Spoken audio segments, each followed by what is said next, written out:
Yes, I have neglected my weekly updates a little bit. It's been crazy, been busy. Some family issues, Kman's annual Tesla party. And this is where I dump the bodies. No one ever finds them here. Let's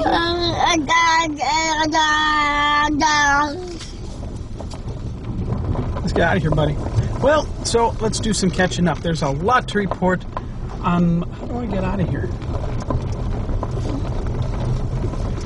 There's a lot to report this week, and I'm doing it on Tuesday because I'll have more for Friday. So these two updates are going to be a little closer together. Now, let's start off with the Tesla Model S 60 kilowatt hour trim level is back. The trim that should never have existed in the first place, at least not in its original form. Now, most of you already know about the... Oh, this is a blind driveway, like that. About the 70 and the 75 kilowatt hour battery packs, being that the 70 are unlockable to 75. Well, the same thing applies for the 60 kilowatt hour battery packs. The 60s are unlockable to 75 as well. It just costs a little bit of coin. Now, this is both a good thing, well, actually, this is a great idea. Now, my personal opinion is the original 60 pack should really never have existed, at least not in its original form. It just provides way too little range when the temperatures are cold in those colder climates. And the supercharger, even today, in anything but summer conditions, you're struggling a bit to get from supercharger to supercharger. And they just charge so darn slow. Well, fast forward to now, you got a huge waiting list for the Model 3, which won't be out for quite a while yet. Yes, baby. Now, to try and mitigate this somewhat, Tesla came out with the new unlockable 60, which is a 60 unlockable to a 75, which is great because now they also brought a new price point into the mix. I'm not sure how much of a monetary hit Tesla's going to be taking by shoving a 75 kilowatt hour pack in all those cars and selling it as a 60, but I can imagine down the road that someone might actually pony up the money and unlock it to make it a 75 once range degradation starts setting in at some point way in the future. And also, due to the lower price point, it's a great possibility that a good portion of people that were going to wait for the Model 3 might just say, screw it. Why am I going to wait 2 or 3 years to get a Model 3 with that huge waiting list when I can just get a Model S right now at a lower cost? And it'll still have approximately the same range as the Model 3. So I'm all for it in its current form because it is unlockable. And on top of that, it now has the unlimited mileage, powertrain, and battery warranty for 8 years. Whereas the original Model S, it was $125,000, excuse me, 8 years or 125,000 miles for the 60 kilowatt hour battery pack, which played a huge role in me upgrading to a 90D, and a number of other things which I can't go into details and discuss.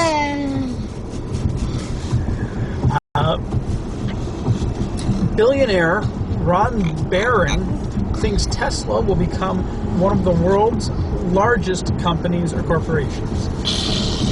I think so too, as long as they don't go screwing up and making more user interface changes to make their stuff look more like Apple. Personally, I like the original gradient style. Just give the customers what they want, not what you think they should have. And you will be all set to go.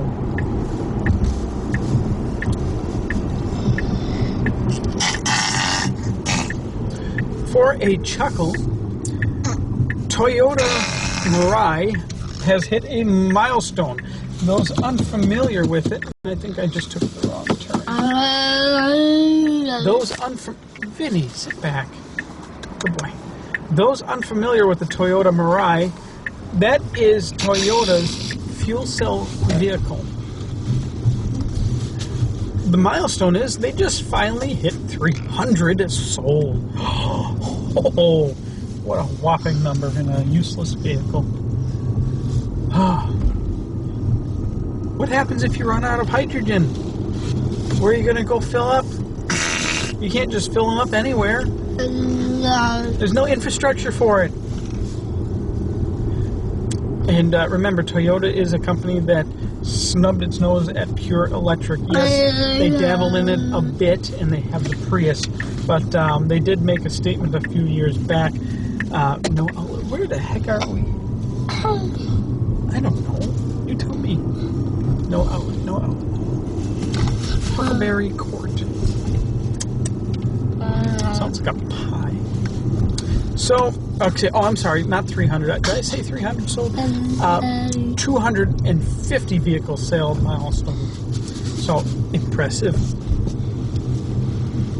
Tesla is hitting milestones themselves in production. Their production should hit over 80,000 vehicles produced in the year 2016, which is awesome. They're increasing production, getting ready to start turning up the Model 3 production lines. The Model X is finally going on sale in China, and a little bit early.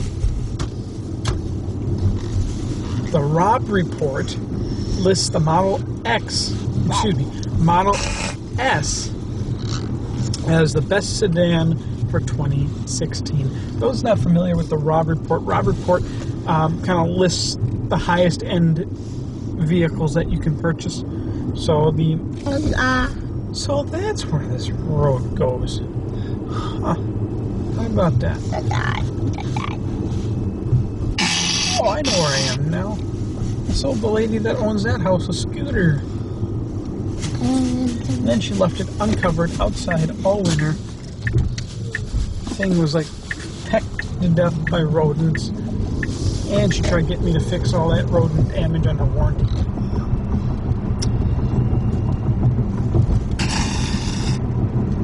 And now analysts value the Gigafactory at approximately $50 billion.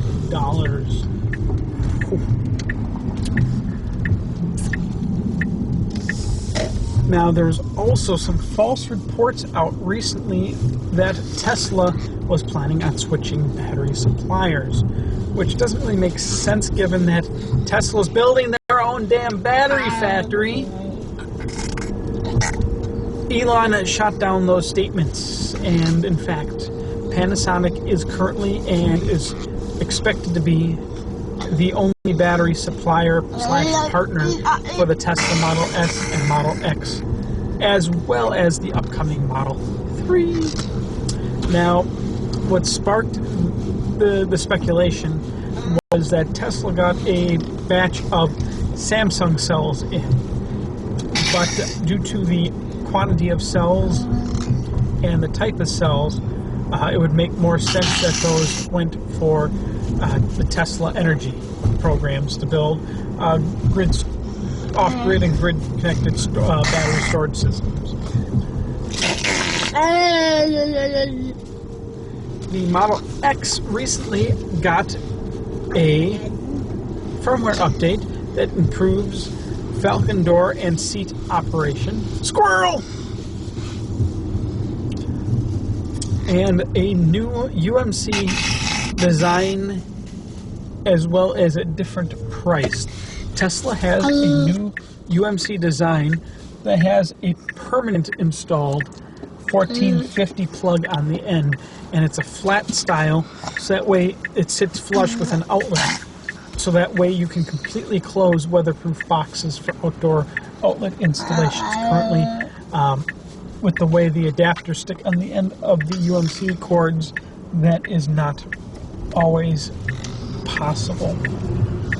And it was also note that the UMC cost has dropped approximately $100.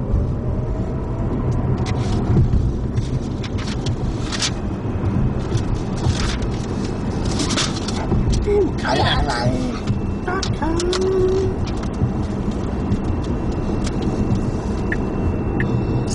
Let's see, just a couple more things here. There were a number of complaints about the Model X, even though it does have the tinted roof. Remember, the Model X does have that massive windshield that goes way back. Well, the problem is the tinting just isn't quite enough.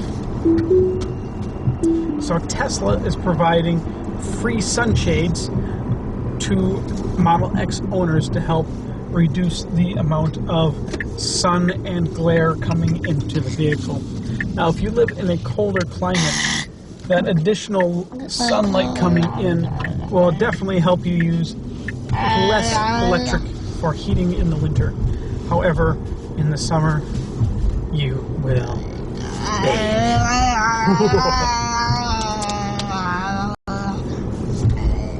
Oh, let's see.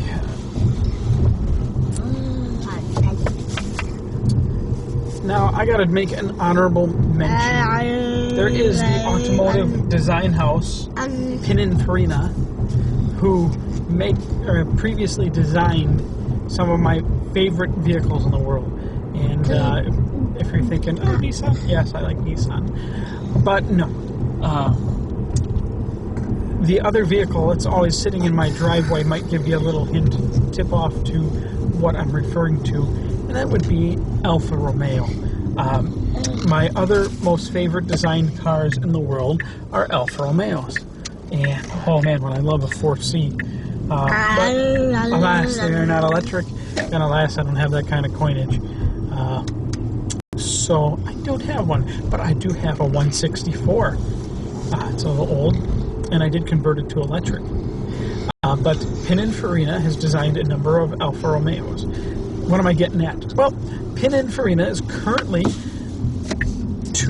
preparing to design and develop an electric sports car. And I will tell you one thing.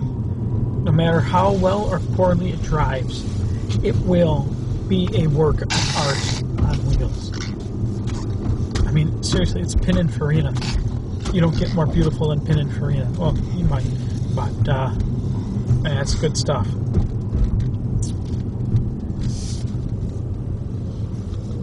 Lakeview goes all the way this way? Wow, I never realized that. Huh. How about that?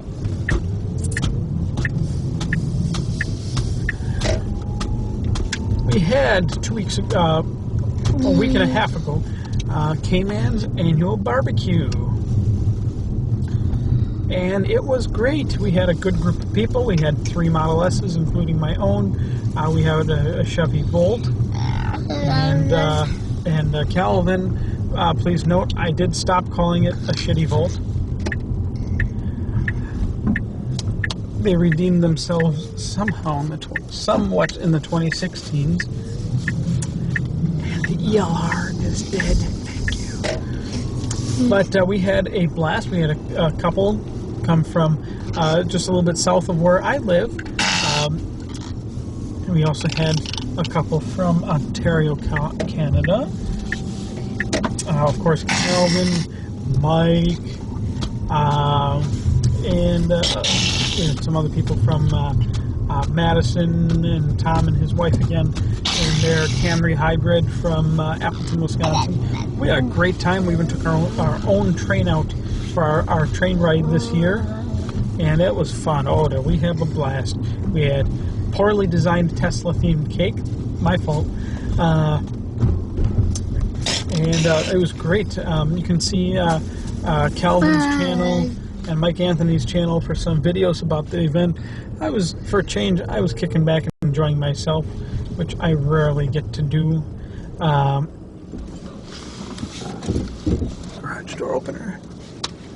And that pretty much covers it for this week. How long did I make this? Holy crap, that's too long. I know, Mr. Laffy Taffy. Oh, and I do have a new channel sponsor, which is GearBest at gearbest.com. GEARBEST. And they're going to be regularly sending me some awesome products to demonstrate for you all, as well as help support my channel, so that way I can continue to do cool stuff and teach and demo for you all. And they have a site, big sale going on right now, so I included the link to that in the description box below. So if you're interested in some really great deals, please check out GearBest's website. And what am I forgetting? Good boy, Vinny. I think that's it for now. Oh, I will be covering, if you haven't seen it yet, if it's uploaded or not, I have a bit of coverage on the Model S suspension scam, as well as I will have to film my coverage piece on the Model X accident. Because, yes, autopilot just randomly accelerates Model X's into buildings. Yeah, the brakes just don't work, do they? You know, brakes don't stop cars anymore. They just make you accelerate at full speed into the side of a building, you know. Liar. Excuse me. And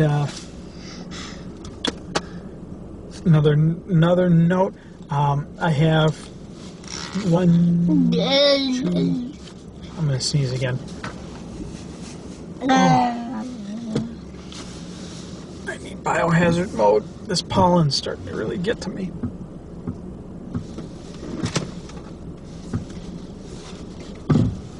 My windshield wipers are making... Vinny, where are you going? My windshield wipers motor is making strange noises. Huh. Okay. Great. I have 3 videos up on... I have to replace my camera. I was using an FDR AX33 4K ultra high definition camcorder. However, after a year of flawless performance, it started flaking out on me a little bit. I'm having focus issues and buffering issues in the camera. Not memory card related, for those that are wondering. Sony attempted to repair it. However, it would work then for a couple weeks, and then it starts screwing up again. What are you doing, buddy? So, since they couldn't repair it under warranty, they're buying my old camera back. And I am trying to decide, am I going to go with the AX100, the first generation 4K Handycam, the AX33, which was the one I had, which I like, or the AX, which is the second generation, or the AX53. I have some videos detailing those all, because I believe it or not, I actually have a lot of videographers that that watch my channel. Hi,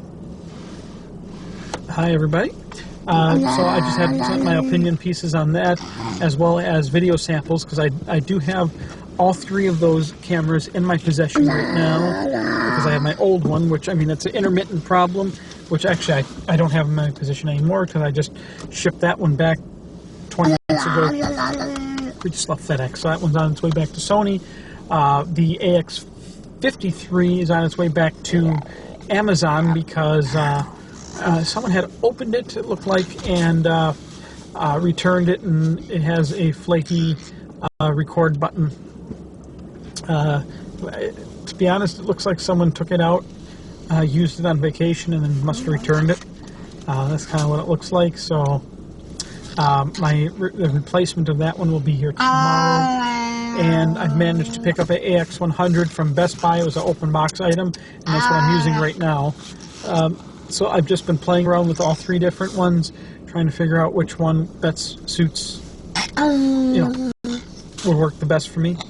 But I've pretty much decided on the AX53 once it arrives tomorrow.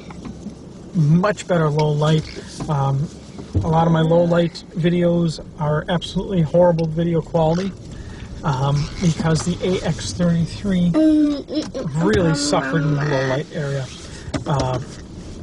The AX100 that I'm on now has some amazing, it's got a 1-inch image sensor, huge.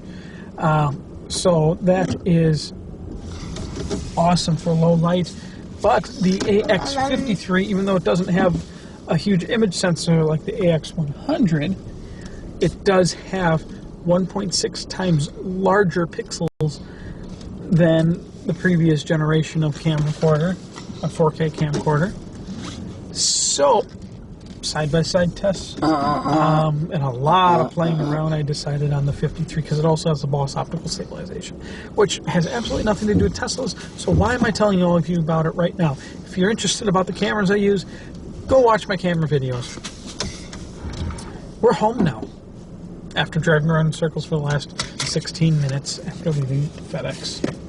So we're going to go inside, and it's Miller time.